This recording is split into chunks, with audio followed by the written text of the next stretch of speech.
Hello everyone. आप सभी का स्वागत है आपके अपने यूट्यूब चैनल कोच शीतल राठी पर। और इस चैनल पर आपको लाइफ से रिलेटेड सारी स्किल्स के बारे में पता चल रहा है और आपकी पर्सनल ग्रोथ आप कैसे कर सकते हैं, इससे रिलेटेड बहुत सारी टेक्निक्स, बहुत सारी मेथड्स आपके साथ शेयर की जाती है।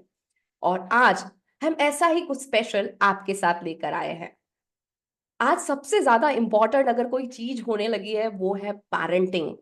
क्योंकि सबसे ज्यादा आज पेरेंट्स परेशान हैं अपने बच्चों को लेकर कि किस तरह से उनके टैंट्रम से छुटकारा पाए, या फिर किस तरह से जो है उनकी जो बढ़ती हुई डिमांड्स है उसे कैसे मैनेज करें। और इसके लिए आज हमारे साथ जुड़े हैं हमारे पेरेंटिंग के एक्सपर्ट मनीष शर्मा सर। सो मनीष शर्मा सर ये जो है ये सीरियल एंटरप्रेन्योर है और ये पेरेंटिंग कोच भी है जो लास्ट 20 ईयर से सर्विस इंडस्ट्री में है। और ये जो है in last 9 years he has mentored more than 5 edtech startups and almost all of them are profitable। और सबसे इंपॉर्टेंट बात है कि ये पेरेंटिंग के डोमेन में बहुत अच्छा काम कर रहे हैं और पर्सनल ग्रोथ में, and bye connecting science and spirituality जो आज की सबसे बड़ी जरूरत है। और आज तक इन्होंने अपनी अलग अलग मेथड्स के थ्रू, अलग अलग टेक्निक्स के थ्रू 3,50,000 पेरेंट्स को बेनिफिट दिया है और साथ साथ में 25,000 टीचर्स की भी इन्होंने हेल्प की है।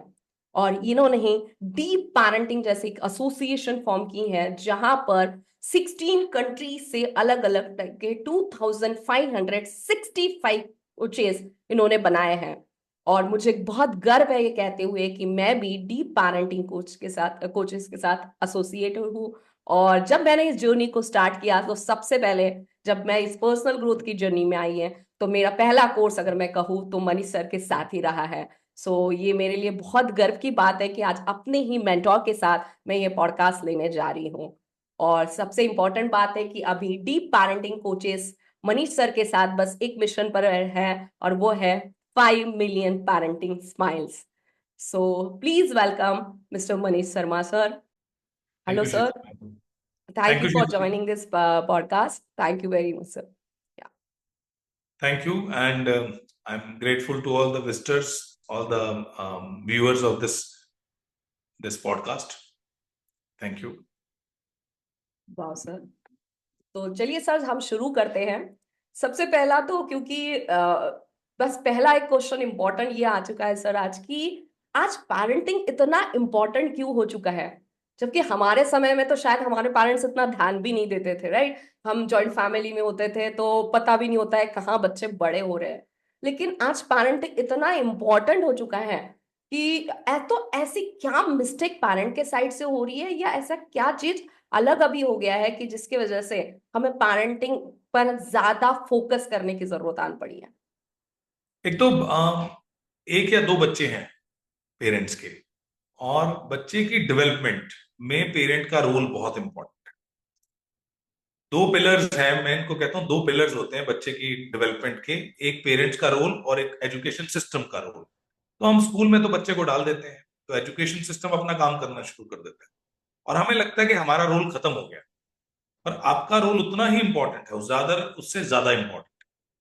तो शायद अब लोग रियलाइज करने लग गए हैं, उनको ये फील होना शुरू हो गया कि अगर हमारा रोल अच्छे से नहीं निभाएंगे तो बच्चे की डेवलपमेंट पे काम नहीं हो पाएगा। और दूसरा, सोसाइटी में कंपटीशन बहुत बढ़ गया है। अब आप एवरेज जिंदगी नहीं जी पाएंगे, कोई नहीं चाहता। जितना हम सोशल मीडिया से जुड़ गए हैं, आज हर इंडिविजुअल एक अच्छा लाइफस्टाइल एक्सपेक्ट करता है। सक्सेस सबकी डिमांड बन चुकी है, नीड बन चुकी है कि हम सक्सेसफुल होना चाहते हैं। हर पेरेंट चाहता है मेरा बच्चा सक्सेसफुल हो, कोई पेरेंट नहीं है जो चाहता है कि मेरा बच्चा एवरेज जिंदगी जिए। तो फिर ऑटोमेटिकली एक नेचुरल पेरेंट के ऊपर प्रेशर है कि मैं हर एस्पेक्ट से बच्चे की डेवलपमेंट पे काम करूं, बेहतरीन से बेहतरीन स्कूल चुनूं, और अगर मेरे में भी कुछ इंप्रूवमेंट की जरूरत है तो मैं वो भी करूं। तो शायद ये एक बहुत बड़ी चेंज है। जहां तक सवाल है गलतियों का, गलतियां तो हम पहले भी करते थे, आज भी कर रहे हैं। आज ये गलतियां जो हैं इनका रिजल्ट साथ के साथ मिल जाता है। पहले क्या होता था कि पेरेंट्स गलती करते थे, 15-20 साल बाद उसका रिजल्ट आता था, जब पेरेंट्स की एक दूसरे से बनती नहीं थी बच्चों की। अब ये है कि आज का बच्चा, अगर आप उसे बुरा ट्रीट करेंगे तो 5 साल का बच्चा आपको बता देगा कि मुझे पसंद नहीं आई आपकी बात। तो वो भी एक एस्पेक्ट है। तो गलतियां पहले भी थी, अभी भी हो रही हैं। अभी पेरेंट्स अवेयर हैं। अच्छी चीज ये है कि पेरेंट्स अब गलती करने से पहले भी हमारे पास पहुंचते हैं। ज्यादातर पेरेंट्स तो तब पहुंचते हैं जब गलती हो चुकी होती है। आपके पास भी पेरेंट्स तभी आते होंगे, गलती हो चुकी होती है। बट अभी अच्छी चीज है कि वो पेरेंट जो प्रोएक्टिव है, जो नया पेरेंट है, वो देख रहा है कि आजू बाजू कई पेरेंट्स गलतियां कर रहे हैं, बच्चों की डेवलपमेंट पे इम्पैक्ट पड़ रहा है, पेरेंट और बच्चे की रिलेशनशिप पे इम्पैक्ट पड़ रहा है। अब वो चाहता है कि मैं गलती ना करूं। तो वो क्या करता है, हमारे जैसे कोचेस के पास आते हैं गलती करने से पहले कि भाई हम गलती नहीं करना चाहते, आप हमें बताइए कि हम अपने बच्चों को कैसे पालें। और अगर ये रोल, जो पेरेंट वाला रोल है, अगर ये एक इंपॉर्टेंट रोल है, और अगर आज हम ये कह रहे हैं कि ये थोड़ा सा टफ हो गया है, तो दोनों सूरतों में ये बहुत इंपॉर्टेंट हो जाता है कि इस रोल को कैसे निभाया जाए, ये सीखा जाए। इसके क्या डूज एंड डोंट्स हैं, क्या करना चाहिए क्या नहीं करना चाहिए, कम से कम ये चीजें हमें पता चले, ताकि हम इस रोल को अच्छे से निभा पाए। बिल्कुल सर, बहुत ही अच्छी बात आपने कही सर। एक कि पेरेंट्स जो है वो मतलब ये बहुत ही इंपॉर्टेंट रोल है। एक बार मैंने कहीं तो पढ़ा था कि ये प्राइम मिनिस्टर की जितनी जिम्मेदारी होती है ना, उससे कई गुना ज्यादा पेरेंट्स की जिम्मेदारी होती है, क्योंकि आप इस कंट्री को कैसा सिटीजन देने वाले हो। और तो आप एक क्रिएशन का रोल अदा कर रहे हो यहाँ पर, कि एक क्रिएट कर रहे हो आप इस कंट्री को। तो ये बहुत बड़ी बात आपने कही सर, कि आपकी पेरेंट्स का ये सबसे बड़ा रोल मतलब होता है जब आप इस वाली जर्नी में आते हैं। तो सर मैं अब ये पूछना चाहती हूँ कि जैसे अभी आपने कहा कि पहले भी गलतियां तो होती ही थी ऑफ कोर्स, आजकल जो है वो जल्दी पता चल जाती है, तुरंत के तुरंत पता चल जाती है कि कुछ हमने गलत किया है। पर इसके बावजूद भी ऐसा देखा जाता है बहुत बार, मतलब बहुत से लोग तो अवेयर भी है, लेकिन बहुत से लोगों को ऐसा लगता है कि वही ट्रेडिशनल पैरेंटिंग, क्योंकि पैरेंटिंग जैसी चीज को क्या सीखने की जरूरत है।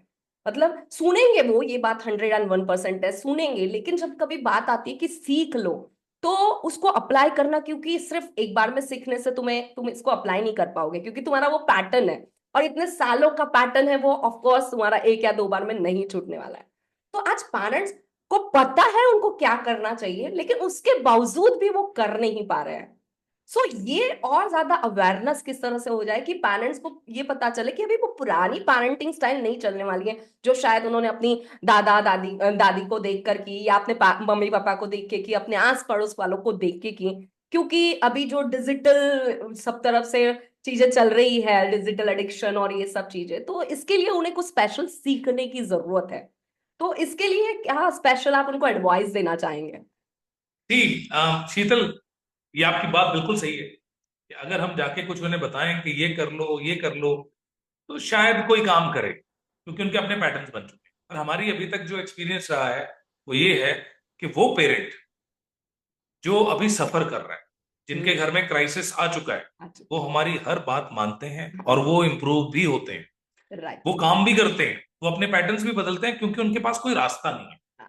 मैं पेरेंट्स से ये कहता हूं, आप गलती करने के बाद जब वो क्राइसिस बन जाएगा तब भी हमारे पास आओगे, तब भी आपको करना पड़ेगा। अगर आप उससे पहले कर लोगे तो शायद चीजें शायद कभी खराब ही ना हो, गलती कभी हो ही ना। तो ये वैसा ही है जैसे हमारी आज तक हर डॉक्टर का कहना है कि हम बीमार होने के बाद दवाई लेने जाते हैं, हम प्रिवेंशन पे कम काम करते हैं और क्योर पे ज्यादा, हम फिटनेस पे कम काम करते हैं, दवाइयों पे ज्यादा पैसे खर्चते हैं। ऐसा ही हमारे कुछ प्रोफेशन, जब उन्हें प्रॉब्लम आ जाती है वो हर बात मानेंगे भी, करेंगे भी। और जब तक वो प्रॉब्लम नहीं दिख रही, तब तक वो उसी जोन में है कि चलो जो हम कर रहे हैं वो सही कर रहे हैं, जिस तरीके से हम खा रहे हैं पी रहे हैं वैसे ही पेरेंटिंग भी सही चल रही है। राइट जब सर। गलती होगी तो वो समझेंगे। बट आज जैसे आप देखते हो फिटनेस डोमेन में लोग अवेयर हो गए हैं, वो गलती होने से पहले ठीक कर रहे हैं। वैसे ही पेरेंटिंग में भी गलती का क्राइसिस बनने से पहले पेरेंट्स अपने आप को इंप्रूव करने के लिए तैयार हैं। परसेंटेज कम है, परसेंटेज बहुत कम है, पर इंटरेस्टिंग चीज ये है, मैंने 2010 में अपना करियर शुरू किया था पेरेंटल कोचिंग में। शायद उस समय ये परसेंटेज 1% भी नहीं हुई, पर आज हमारे पास 15 से 20% पेरेंट वो आते हैं जो गलती होने से पहले आ जाते हैं हमारे पास, कि हम गलती करना नहीं चाहते। नए पेरेंट्स आते हैं जो चाहते हैं कि हम पेरेंटिंग सीखें और वो सीख के आगे बढ़ना चाहते हैं। तो वो नंबर बढ़ रहे हैं, ये पॉजिटिव है। मैं इसे पॉजिटिवली देखता हूँ। नहीं सर, बिल्कुल ये तो बहुत ही बड़ी बात है, लेकिन जस्ट मैं उन लोगों के लिए कहना चाहती थी कि जस्ट जो लोग को आज भी लग रहा है कि हमें सीखने की जरूरत नहीं है, जस्ट उनके लिए एक अवेयरनेस की सिर्फ कि प्रॉब्लम के बाद में आओगे उसमें आपको तकलीफ होगी, प्रॉब्लम के पहले आ जाओगे तो सॉल्यूशन बहुत आसानी से मिलेगा, राइट? और दूसरी चीज ये है कि अगर आप सोचते हो कि कोई भी और रोल, राइट, एक डॉक्टर, एक इंजीनियर, एक टीचर, उनका रोल बहुत इंपॉर्टेंट है और वो टफ है, तो उसके लिए एक स्टैंडर्ड पढ़ाई है। प्लम्बर के लिए, इलेक्ट्रिशियन के लिए, हेयर ड्रेसर के लिए बेसिक पढ़ाई, बेसिक स्किल क्वालिफिकेशन है। पेरेंट का रोल इतना इंपॉर्टेंट है कि उसके रोल के बेसिस पे बच्चे की डेवलपमेंट निर्धारित है। एक डॉक्टर, लॉयर, इंजीनियर किसने बनाना है? पेरेंट ने बनाना है। आप ही का बच्चा doctor, lawyer, engineer, business leader, education leader बनेगा। और आपको आज तक कोई सिखाने ही नहीं आया कि बच्चे से बात कैसे करनी है, उसे करेक्ट कैसे करना है। हम अपनी ही विजडम अप्लाई करते हैं, कोई किसी तरीके से, कोई किसी तरीके से, किसी की चलती है, किसी की नहीं चलती। अगर हर रोल के लिए बेसिक क्वालिफिकेशन निर्धारित है, तो इस रोल के लिए क्यों नहीं होनी चाहिए? इसके लिए भी होनी चाहिए, ताकि आप इस रोल को अच्छे से निभा पाओ। कम से कम ये तो पता चले क्या नहीं करना।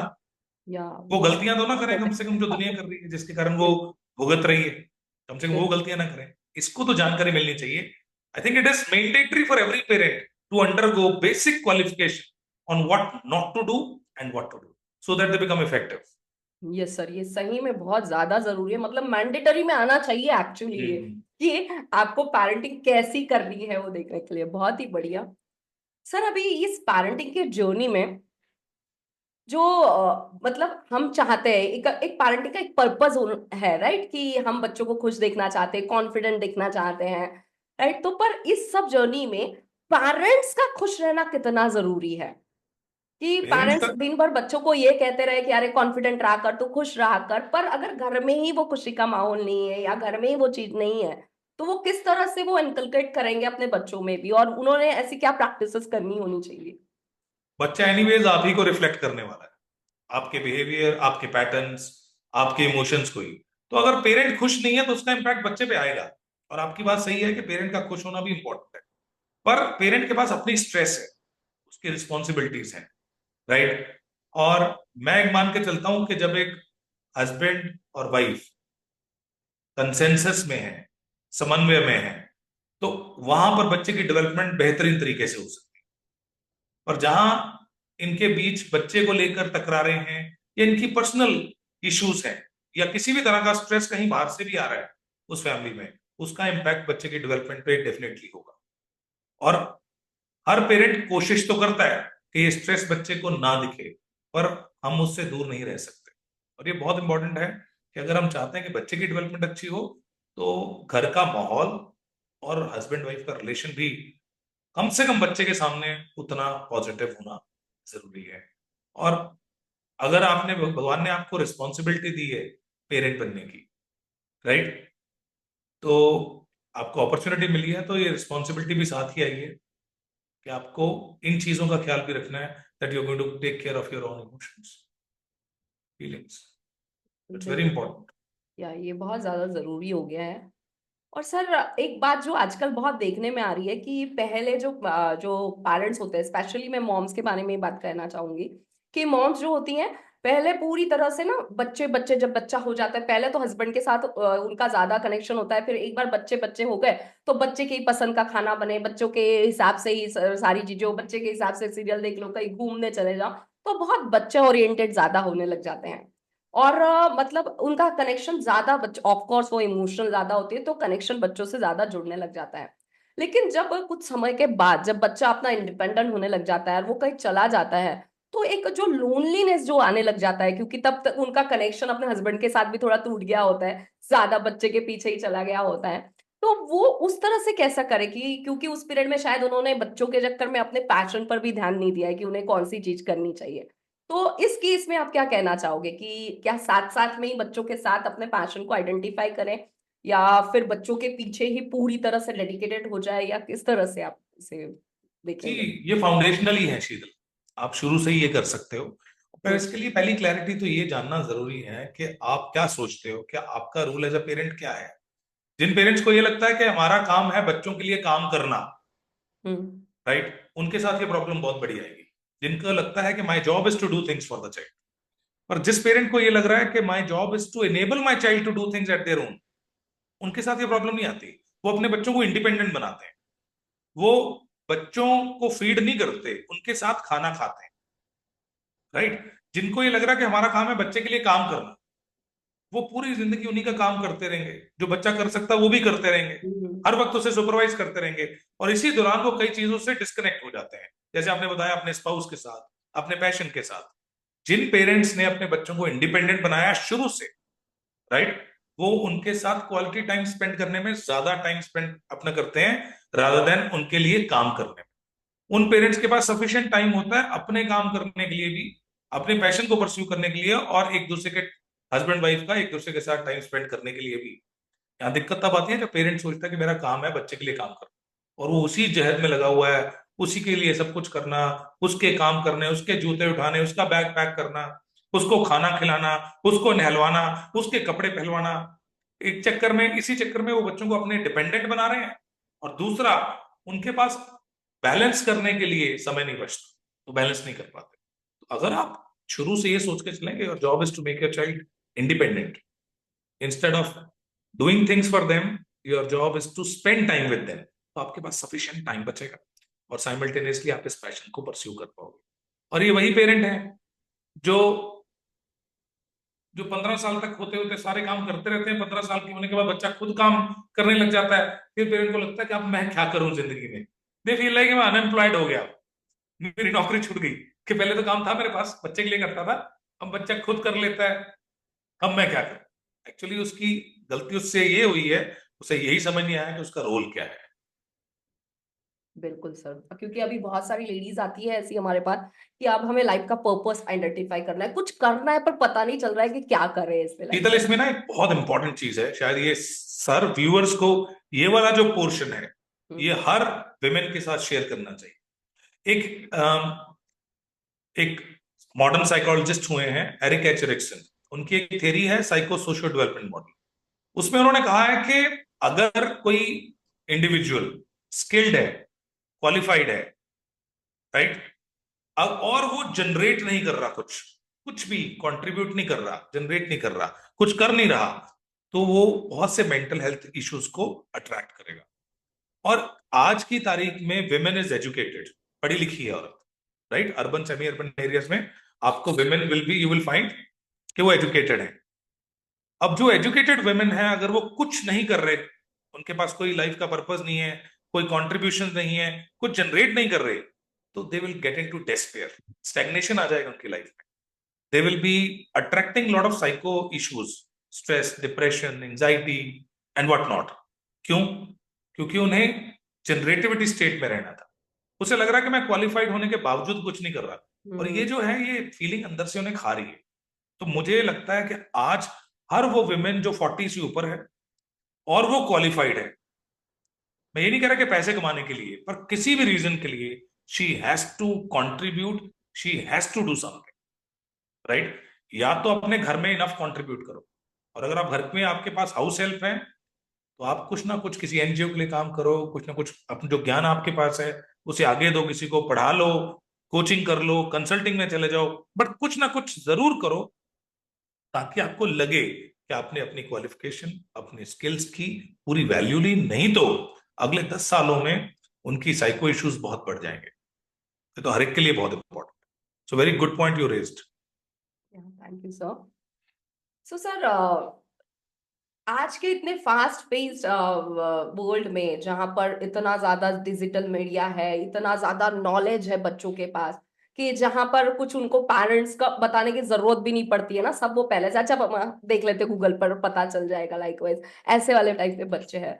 तो अब ऐसे बच्चों के जो सर आजकल जो बड़ा प्रॉब्लम हो जा रहा है कि सब देखा देखी वाला जो है ना, कंपैरिजन वाला है, कि पीयर प्रेशर वाला है, कि उसके पास मोबाइल है, मेरे मुझे भी ऐसा ही मोबाइल चाहिए, या फिर उसके पास बाइक है, मुझे भी ऐसी ही बाइक चाहिए। तो ऐसे केस में पेरेंट्स जो लोग अफोर्ड कर लेते हैं वो शायद दे भी दे पैर में आकर अपने बच्चों का, पर ये कितना सही है कि हमें उन्हें देना भी चाहिए, या फिर जो लोग नहीं कर पा रहे और पर पीयर प्रेशर की वजह से उन्हें ये बात करनी पड़ रही है, तो फिर उसको वो किस तरह से मैनेज कर सकते हैं? सी, जो चीज जरूरी है बच्चे की लाइफ में उसे देना बनता है, बट जो चीज जरूरी नहीं है और आप इसलिए दे रहे हो क्योंकि बाकी दे रहे हैं, तो वहां ना कुछ क्लैरिटीज आपको हेल्प करती है। सपोज मेरा बच्चा आज आके कुछ ऐसी चीज मुझसे मांग रहा है जो उसके गोल्स को डीफोकस कर देंगी, राइट, जो उसकी मेंटल हेल्थ को इम्पैक्ट करेगी वो चीज, और वो मुझे आके ये बता रहा है कि दूसरों के पास है, उसके पास है, और अगर मैं ना दूं तो मेरा बच्चा अनहैप्पी होगा। तो ये मेरी कॉल है कि मैं क्या चाहता हूं। अगर एज अ पेरेंट मैं क्लियर हूं कि I can see my child unhappy but not unhealthy, तो मेरे लिए ना बोलना इजी है, मैं कभी गिल्ट में नहीं आऊंगा। यस। ये वो पेरेंट हैं जो जो हैप्पीनेस का प्रेशर ले रहे हैं। अगर आप बच्चे की हैप्पीनेस का प्रेशर लोगे हर वक्त, हो सकता है आप उन्हें कुछ अनहेल्दी चीजें प्रपोज करो जो उसे शायद अनहेल्दी बना दें, और उस दिन बिलीव मी वो पेरेंट पता क्या कहेगा, इससे अच्छा है कि वो अनहैप्पी होता। क्योंकि कोई पेरेंट अपने बच्चे को अनहेल्दी देखना नहीं चाहता। आज की तारीख में हम देखते हैं कई बच्चे एडिक्ट हो चुके हैं गेमिंग को लेके, they are into inappropriate relationship, porn stuff को लेके एडिक्ट हैं, कोई ना कोई गलती कर चुके हैं बहुत बड़े लेवल की, राइट।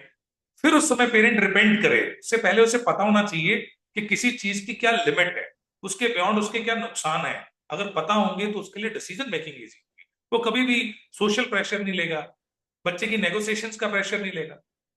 अगर मुझे पता है तो मैं कॉल ले सकता हूँ कि इट इज ओके।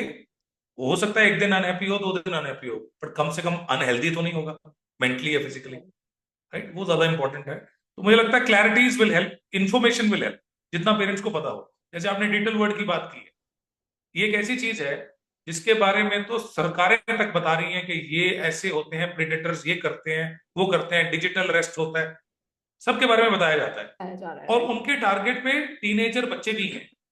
ओके। वो जो ऑनलाइन प्रेडेटर्स हैं वो टीनेजर बच्चों को भी टारगेट करते हैं। तो अगर ऐसी बात है तो इन पेरेंट्स को भी पता होना चाहिए कि वो इन बच्चों को कैसे ट्रैप करते हैं, उनका डाटा कैसे चोरी करते हैं, कैसे ब्लैकमेल करते हैं उन बच्चों को। जितना पेरेंट्स अवेयर होंगे उतना उनके लिए इजी होगा इन चीजों को ना बोलना। क्योंकि कोई पेरेंट अपने बच्चे को कोई भी अनहेल्दी चीज प्रपोज नहीं करना चाहता, कम से कम वो खुद प्रपोज नहीं करेगा। तो ये इन्फॉर्मेशन बहुत जरूरी है, अवेयरनेस जरूरी है।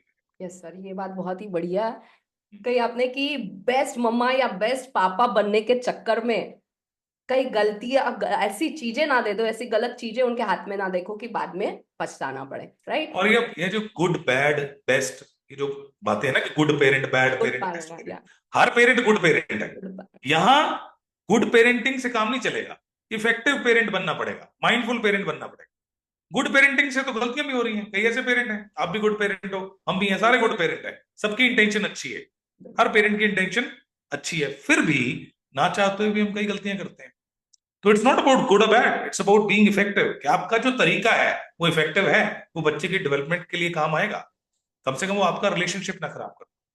तो कई ऐसी चीजें हैं जो शायद पेरेंट्स को, जब वो हमारे प्रोग्राम्स में आते हैं ना, जब वो सुनते हैं तो उन्हें लगता है, "ओए, ये तो मैंने कभी सोचा ही नहीं, ये वाली छोटी सी चीज थी, पर ये गलती तो मैं पिछले 10 साल से करता आ रहा हूं।"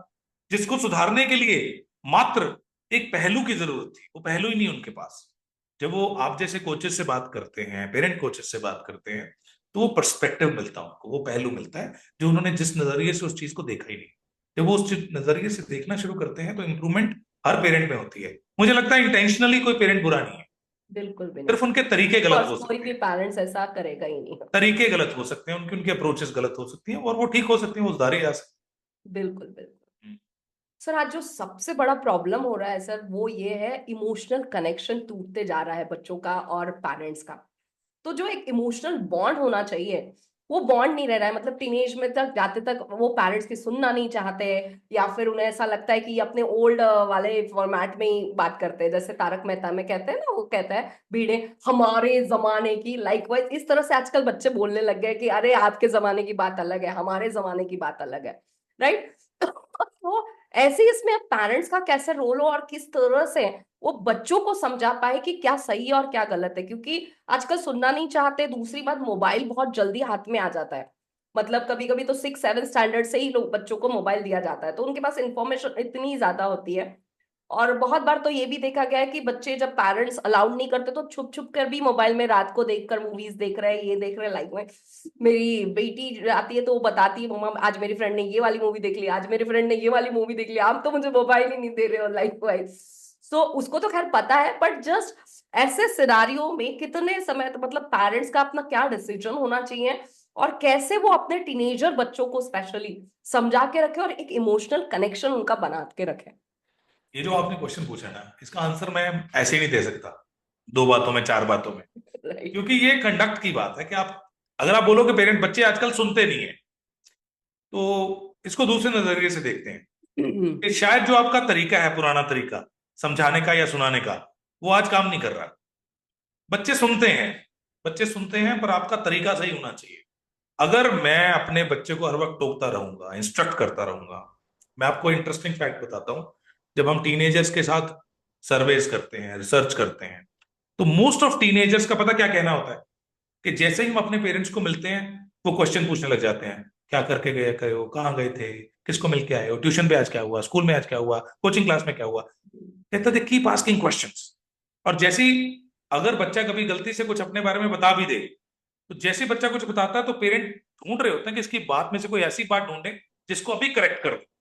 तो अब वो बताओ, जो बच्चा, जो जैसे ही पेरेंट्स को मिले तो क्वेश्चंस पूछना शुरू कर दो, उसे इंस्ट्रक्ट करना शुरू कर दो, करेक्ट करना शुरू कर दो, तो क्या वो कंफर्टेबली उन पेरेंट्स के साथ अपना टाइम एंजॉय कर पाएगा?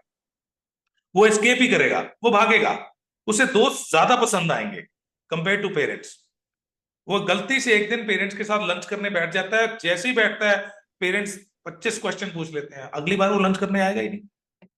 राइट। यहां अगर मैं अपनी थॉट्स को इम्पोज करूं अपने बच्चे पे, राइट, तो शायद वो उन बातों को बच्चा कभी एक्सेप्ट नहीं करेगा। क्योंकि टीन एज में आने के बाद बच्चा ये चाहता है कि मेरे जो अपने व्यू पॉइंट्स हैं उन्हें वैल्यू मिले। वो चाहता है कि मुझे रिस्पेक्ट मिले। वो बच्चा असर्टिव हो गया है, वो अपने ओपिनियंस को बहुत स्ट्रांगली वैल्यू करता है। और अगर आप ये कहोगे कि तुम मेरी ही सुनो और हम जो कहते हैं वो करो, वो कभी नहीं होगा। राइट। अब आपको अपने बच्चे के साथ अपने कम्युनिकेशन के पैटर्न को बदलना पड़ेगा। इम्पोजिंग पैटर्न नहीं चल पाएगा। आपको सीखना पड़ेगा कि अगर आप उसे करेक्ट करना चाहते हो, डिस्करेज या एनकरेज करना चाहते हो, उसके लिए कुछ मॉडर्न अप्रोचेस हैं। जो पुराने तरीके थे वो नहीं चलेंगे, मॉडर्न अप्रोचेस सीखनी पड़ेंगी। Avoid and ignore one of the powerful approach it is. अगर आप किसी बच्चे को एनकरेज करना चाहो, अगर उसे करेक्ट करना चाहो, इंस्टेड ऑफ उसे क्रिटिसाइज करने के, डराने के, पनिशमेंट के, नेगेटिव रीइंफोर्समेंट के, there is other way to correct the child which we call redirection response, जिसमें ना तो आप अपने बच्चे को पनिश करते हो, ना ही नेगेटिवली रीइंफोर्स करते हो। अगर हमने नहीं सीखे तो हमें सीखने पड़ेंगे, तभी आप आज के बच्चे के साथ समन्वय में रह पाओगे। नहीं तो आज का बच्चा, मोस्ट ऑफ, मैं ये कहने से कभी भी इतराऊंगा नहीं, आज के बहुत से बच्चे ऐसे हैं जो सिर्फ ये वेट कर रहे हैं कि हम अपने घर से बाहर निकलें। बाहर का। और जो बच्चा एक बार अपने घर से बाहर निकल जाता है ना, वो कभी, रेयरली ही घर में वापस आता। आज ये सच्चाई है हमारी सोसाइटी की। राइट, बिल्कुल सर। बच्चे अपने पेरेंट्स से प्यार करते हैं, उनको रिस्पेक्ट करते हैं, पर उनके साथ रहना नहीं चाहते। सेम सिटी में हस्बैंड वाइफ, नए विहाए, राइट, वो अलग रह रहे हैं, माँ बाप अलग रह रहे हैं, अलग रह रहे हैं। इकट्ठे नहीं रह सकते। प्यार करते हैं, रिस्पेक्ट करते हैं, पर जो पेरेंट्स के तरीके हैं उन्हें वो समझ नहीं आ रहे। उनका टोकना, उनका रोकना, उनका सुपरवाइजरी अप्रोच, वो उन्हें समझ नहीं आ रहा। तो कहीं ना कहीं ये दोनों, मैं नहीं कह रहा कि बच्चे जो कर रहे हैं वो सही है, वो गलत है, जो पेरेंट्स कर रहे हैं, दोनों को ही समझना पड़ेगा। पेरेंट्स को तो बदलना पड़ेगा कि जो आपके पुराने तरीके हैं वो काम नहीं कर रहे। नहीं तो एक ही सिटी में आज का, मतलब बहुत से, शायद हम में से जो सुनने वाले कई लोग होंगे, आज जो आपके व्यूअर्स हैं, इनमें कई ऐसे यंग एज के कपल्स होंगे जिन्होंने खुद चूज किया है अपने पेरेंट्स से दूर है। फिर आप चाहे जे जो मर्जी बोलो कि नौकरियों के लिए बच्चे को बाहर जाना पड़ रहा है, काम के लिए बाहर जाना पड़ रहा है। कई तो ऐसे भी हैं जो सेम सिटी में पेरेंट्स अलग हैं, वो अलग हैं, क्यों नहीं रह रहे इकट्ठे? कुछ तो दिक्कत होगी। कुछ तो चीजें हैं जो या तो बच्चों को पेरेंट्स की पसंद नहीं आ रही, या पेरेंट्स को बच्चों की पसंद नहीं आ रही। वो जो रिलेशनशिप में इश्यूज हैं, कहीं ना कहीं उसमें इंप्रूवमेंट हो सकती है, प्रोवाइडेड हम तरीके बदलें। आज हम नई एरा के बच्चों को अगर पाल रहे हैं, तो पुराने एरा के तरीके कैसे काम करें? नहीं कर पाएंगे। एक तरफ तो आप कह रहे हो कि जी जनरेशन बहुत फास्ट मूव कर रही है, 3-3 साल में जनरेशन बदल जाती है, तो आप कम से कम अपने बच्चों के साथ डील करने के तरीके तो बदलिए। वो आपने रखे हुए हैं सन 65 के, वो नहीं चलने वाले अब वो नहीं चलेंगे। It will be impacting your bond and relation with your child. अगर आप चाहते हो कि आप अपने बच्चों के साथ समन्वय में रहें, वो आपकी बात सुने, तो बॉन्ड बहुत स्ट्रांग चाहिए आपका, और उस बॉन्ड के लिए आपको काम करना पड़ेगा। ऐसा नहीं कि अपने आप बन जाएगा। एक बहुत सिंगल लाइनर है, ये अपने आप में कई कई चीजों का आंसर दे देता है। ये कहता है कनेक्ट बिफोर यू करेक्ट। मतलब अगर आप चाहते हो कि आप अपने बच्चे को करेक्ट कर पाओ, तो आपका कनेक्शन, आपका बॉन्ड बहुत स्ट्रांग होना चाहिए। और जो पेरेंट्स ये कहते हैं ना बच्चा सुनता नहीं सुनता नहीं सुनता नहीं, कहीं ना कहीं उनके बॉन्ड की ही दिक्कत है। जितना बॉन्ड स्ट्रांग होगा, उतना ही बच्चा आपकी बात सुनेगा भी, समझेगा भी, मानेगा भी, provided your bond has to be strong. उसी पे काम किया जाए। Yes sir. बहुत बार सर ये भी और एक चीज हो जाती है कि पेरेंट्स लोग क्या कहते हैं कि हमारे पेरेंट्स से तो हमको इतना मारा था, ये किया था, मार मार के ही हम सीखे हैं, और मारते नहीं थे तो आज हम ये नहीं बनते थे, लाइक वाइज ना इस तरह से कहते हैं, क्योंकि इंडियन फैमिलीज में मारने का जरा थोड़ा सा ज्यादा ही ये था। आई होप आपने भी कभी देखा होगा वो, लाइक वाइज। सो पहले वो बहुत मारने वाला सिस्टम था, लेकिन सर उसका इम्पैक्ट आज भी जब हम काउंसलिंग लेते हैं तो देखा जाता है कि उनका चाइल्डहुड हीलिंग बहुत ज्यादा करना पड़ता है। अगर इस तरह का कुछ हुआ है या कभी किसी ने कुछ कह दिया है तो उसका इम्पैक्ट आज समझ में आ रहा है। लेकिन आज जो है, आज के बच्चों की जो पेशेंस लेवल है वो बहुत ही ज्यादा कम हो गया है। सो इसीलिए तो आज भी, लेकिन बहुत से पेरेंट्स ऐसे है कि वो मार देते हैं, उनका मतलब एंगर अपने आप पे कंट्रोल नहीं रहता है उनका। थोड़ा सा टेंट्रम किया, एक दो बार मना कर दिया, नहीं सुना तो एक लगा दी थप्पड़, लाइक वाइज। तो उसका इम्पैक्ट उनके साइकोलॉजी पर कितना जबरदस्त हो जाएगा, और जिससे कि उनका लॉन्ग टर्म में जो इमोशनल बॉन्ड है उस पर भी उसका इम्पैक्ट आएगा, राइट सर? चल टेल यू, कई बार ये सुनने में मिलता है कि वो कहते हैं जी हमने तो बड़ी खाई है, पर हाँ, हमें तो साइकोलॉजिकली फर्क नहीं पड़ा, हम बिल्कुल। तो स्ट्रांग हैं। काफी हद तक सच भी है। ये ना इस चीज पे निर्भर करता है कि आप उस चीज को कैसे लेते हो। हमारे टाइम पे पता क्या था? हमारे टाइम पे मेरे जो आजू बाजू जो मेरे कजन्स थे, जो फ्रेंड्स थे, राइट, जब हम कोई गलती करते थे तो हमें एक जैसा ही ट्रीटमेंट मिलता था। अगर मैंने गलती की, अगर मेरे पड़ी है, तो मैं देखता था कि मेरे दोस्त के भी उसी गलती पे थप्पड़ ही पड़ा था, गुस्सा ही मिला था। तो जब हम देखते थे ना कि सबको एक जैसा ही ट्रीटमेंट मिलता है, तो हम पेरेंट के उस बिहेवियर को समझते थे कि ये ऑब्वियस बिहेवियर है कि अगर हम गलती करेंगे तो ये होगा, तो वी समहाउ एक्सेप्टेड इट। तो इसने कभी अंदर ना इनजस्टिस वाली फीलिंग, अनफेयर अप्रोच वाली फीलिंग नहीं आने दी। हमें लगा ही नहीं कि हम कोई, हमारे साथ कोई इनजस्टिस हो रहा है। हमें लगा कि भाई हमने गलती की है, इसकी सजा तो पता लगा तो मिलेगी मिलेगी, क्योंकि बाकियों को भी मिलती है। 10 में से 9 बच्चों को एक जैसा ही ट्रीटमेंट मिलता था उससे। कोई एक आधा ही होता था जिसको नहीं मिलता था, और हम उसको देख के कभी ये नहीं कहते थे। हम कहते थे और तेरे मम्मी भी ना, मेरी मम्मी भी तेरे मम्मी जैसी हो, मेरे पापा भी थे। वो क्यों? क्योंकि हम जेलस होते थे कि तेरे क्यों नहीं पढ़ रही। बट आज क्या है? आज 10 में से 1 बच्चे को मिल रही है, 9 को नहीं मिल रही, और वो एक्सेप्ट भी नहीं करने वाले। अगर आज एक बच्चे को आपने ट्रीट किया बुरा, वो देखेगा कि आजू बाजू तो किसी के पेरेंट्स ऐसा नहीं कर रहे, मेरे क्यों कर रहे हैं। उसे लगता है it is injustice, it is injustice, right, unfair. तो वो एक दुख देता है, एक दर्द देता है, और वो बॉन्ड को ज्यादा इंपैक्ट करता है। जब आपको लगता है ना कि आपके साथ इनजस्टिस हो रहा है, फिर आपका बॉन्ड टूटता है। उस समय बॉन्ड इसलिए नहीं टूटा कि अभी हमें लगा ही नहीं कि पेरेंट्स ने इनजस्टिस की। थप्पड़ तो खाया हमने, उस थप्पड़ का यहां दर्द हुआ, यहां कम हुआ। अब क्या है? अब आप थप्पड़ भी ना मारो, पर यहां दर्द ज्यादा हो रहा है उससे, क्योंकि वो इसे इनजस्टिस की तरह देखता है।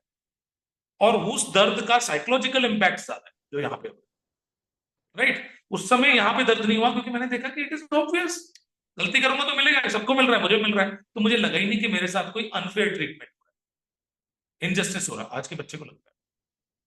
तो आपको पेरेंट को तरीका बदलना पड़ेगा, ना तो उसे स्कूल में पनिशमेंट मिल रही है। बच्चा ये भी सोचता है कि स्कूल में मैं इतना, मुझे डिसिप्लिन चाहिए, इतना कुछ चाहिए, वहां नहीं मुझे मिल रहा, तुम घर पे क्यों मार रहे हो? वो क्यों लेगा आपसे?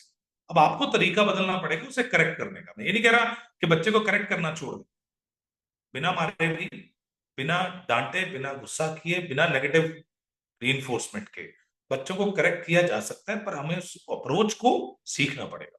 जैसे मैंने आपको पहले बताया, एक बड़ा पावरफुल अप्रोच है अवॉर्ड एंड इग्नोर। राइट। उसे सीखना पड़ेगा। जो हमारे पुराने तरीके थे, उस तरीके को हम बोलते हैं carrot and stick, do good have good, do bad have bad. अब वो नहीं चलने वाला, वो पुराना तरीका अब नहीं चलने वाला, आपको नए तरीके को सीखना पड़ेगा। और मैं, जो आज पेरेंट हैं, जो वो जो पुरानी जनरेशन की दुहाई देते हैं, पुराने तरीकों की दुहाई देते हैं, मैं उनको ये बोलता हूं कि हम ना उस कंफ्यूजन में हैं। ये कश इस कंफ्यूजन को हम बोलते हैं टनल मूवमेंट। एक टनल में चल रहे हैं, जिस टनल में बहुत ज्यादा अंधेरा है, उसके पीछे भी लाइट है, उसके आगे भी लाइट है, हम आगे की तरफ भाग रहे हैं। तो जो आगे वाली लाइट है वो थोड़ी दूर है, पीछे वाली नजदीक है। तो जो पीछे वाली लाइट है ना, वो हमें कई बार अट्रैक्ट करती है। लाइट तो उस तरफ भी है, चलता था ना वो भी तरीका, तो हमें अट्रैक्ट करती है और पीछे की तरफ फिर दोबारा गलती करते हैं। अब मैं पेरेंट्स को कहता हूँ आगे वाली लाइट की तरफ भागो, पीछे छोड़ो। पीछे जो था उस एरा में काम करता था। आज आप नए एरा में हो, नए एरा के बच्चों को पाल रहे हो, पुराने तरीके काम नहीं करेंगे।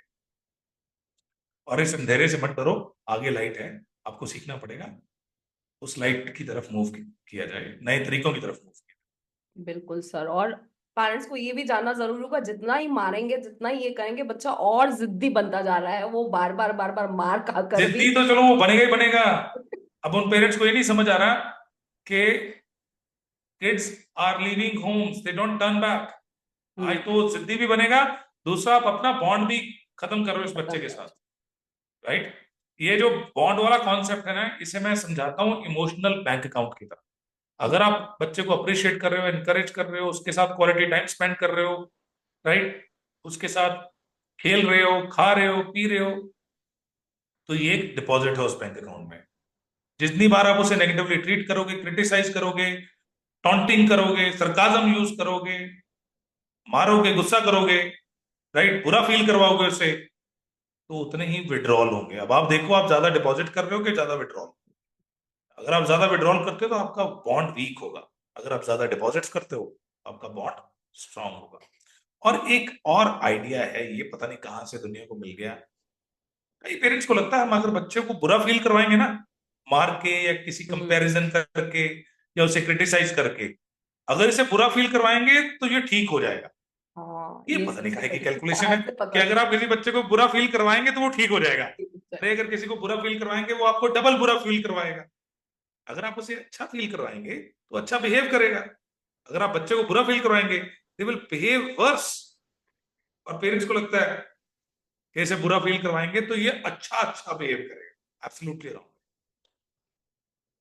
बिल्कुल बिल्कुल सर। और एक चीज बहुत ज्यादा देखने में आती है कि अगर घर में सपोज दादा दादी है या सब पूरी फैमिली है, तो अगर जो पेरेंट्स है वो ही अगर उनकी रिस्पेक्ट नहीं कर रहे हैं, तो बच्चा ये बात को देख रहा है, लेकिन बाद में पेरेंट्स की एक्सपेक्टेशन हो जाती है कि बच्चों ने उनकी रिस्पेक्ट करनी चाहिए या ये चीज करनी चाहिए।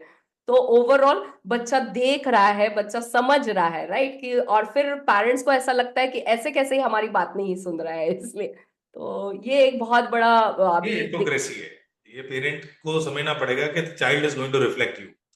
अगर आप, मतलब मैं हैरान होता हूँ, एक पेरेंट अपने बच्चे को ऊंची आवाज में ये कह रहा है, क्वाइट। अरे तुम ऊंचे हो और उसे बोल रहे हो क्वाइट हो जाओ। It's absolutely hypocrisy. आप खुद गैजेट को हर वक्त अपने हाथ में रखते हो और बच्चे से एक्सपेक्ट कर रहे हो वो गैजेट यूज ना करे। आप खुद मैनिपुलेटिव हो उसके सामने और बच्चे से एक्सपेक्ट करते हो वो ऑनेस्ट हो। अगर आप किसी की डिसरिस्पेक्ट करोगे और उससे एक्सपेक्ट करोगे कि वो बड़ों की रिस्पेक्ट करे, एब्सोल्युटली फाउल दिस आइडिया। अगर आप किसी बच्चे के साथ, अगर आप मैनिपुलेटिव बिहेव करोगे, ऑनेस्ट बिहेवियर वो कभी भी एक्सपेक्ट नहीं कर सकते आप। तो ये पेरेंट को समझना पड़ेगा कि जैसे आप अपनी बिहेवियर और एक्शन रिफ्लेक्ट करोगे, बच्चा वो सारे इम्बाइब करेगा। You have to expect only those behaviours which you reflect. Yes I absolutely. Tell them कि be the one you want them to be. जो आप चाहते हो वो बने, पहले वो बन के दिखाओ उसे, तभी आप एक्सपेक्ट कर सकते मतलब जो चीज अभी मुझ में नहीं है, मैं वो एक्सपेक्ट ना करूं अपने बच्चों से कि भैया भाई इसके पास ये आएगी ही आएगी, क्योंकि हो। कम से मेरे कम घर। उसको उल्टा तो मत दिखाओ। कम से राइट। कम उसको उल्टा तो मत दिखाओ। अगर मैं चाह रहा हूं कि मेरा बच्चा गैजेट कम यूज करे, तो मैं उसके सामने हर वक्त गैजेट पकड़ के बैठा रहूंगा, तो बच्चा कैसे लॉजिकली कन्विंस हो पाएगा। अगर मैं स्मोक करता हूं और अपने बच्चे को लॉजिक बताऊं कि क्या क्या हाँ मैं स्मोक करने के, तो वो मेरी बात शायद ना समझ पाए, उसे लॉजिकली नहीं लगेगी मेरी बात। यस एब्सोल्युटली सर, ये बात तो बहुत ही जबरदस्त है कि जो भी चेंजेस हम हमारे बच्चों में देखने चाहते हैं, पहले वो हमें देखना पड़ेगा कम क्या से कम वो रिफ्लेक्ट तो हमें करें। है या नहीं है। सो सर ना भी एक, करो रिफ्लेक्ट, कम से कम उसके उल्टा रिफ्लेक्ट मत करो। बिल्कुल। सो सर एक लास्ट क्वेश्चन जो हमारे व्यूअर्स के लिए बल बॉन्ड मोमेंट जैसा रह जाएगा, कि अभी जो इतने बिजी पेरेंट्स हैं सब लोग, राइट, कि आज अधिकतर लोग वर्किंग होते हैं और ऐसे इसमें उनके पास जो है वो ज्यादा समय नहीं अपने बच्चों को देने के लिए, तो ऐसे इसमें वो किस तरह से वैल्यूज अपने बच्चों में ऐड कर सकते हैं, और किस तरह से ऐसा क्या वो करे जिससे कि उनके पास जितना समय है वो उतना समय का वो मैक्सिमम यूज कर पाए उनके पास, और कैसे वो ज्यादा समय निकाल के बच्चों के साथ टाइम स्पेंड कर पाए। शीतल, अगर कोई पेरेंट कंप्लेन करता है ना कि मेरे पास समय कम है, हम्म। तो मैं उसे कहता हूं कि मैंडेटरली आपको ये सीखना पड़ेगा कि उस कम समय को बेहतर तरीके से कैसे यूटिलाइज किया जा सकता, राइट। इस चीज का गिल्ट मत रखो कि आपके पास समय कम है, पर जो जो समय है उसे बेहतर तरीके से कैसे यूज किया जाए, क्वालिटी टाइम कहते हैं उसे। और लोगों को ये वर्ड तो पता है, पर हम्म। उनकी डेफिनेशन लिमिटेड है। उन्हें यही नहीं पता कि क्वालिटी टाइम का मतलब क्या है। मेरे पास अगर 10 मिनट भी है ना, तो मैं 10 मिनट को भी क्वालिटी टाइम में कन्वर्ट कर सकता हूँ। अगर मैं अपने बच्चे के साथ हूँ, any time I am with my child, I can spend quality time with my child. I can spend quality time every day with my child, even if I am indoor और outdoor, even if I am tired, even if I have less less time. पर कैसे, ये सीखना पड़ेगा कि कौन कौन सी अपॉर्चुनिटीज हैं क्वालिटी टाइम स्पेंड करने की, कैसे बात करनी है, कैसे खेलना उसके साथ, क्या खेल खेले जा सकते हैं समय के हिसाब से।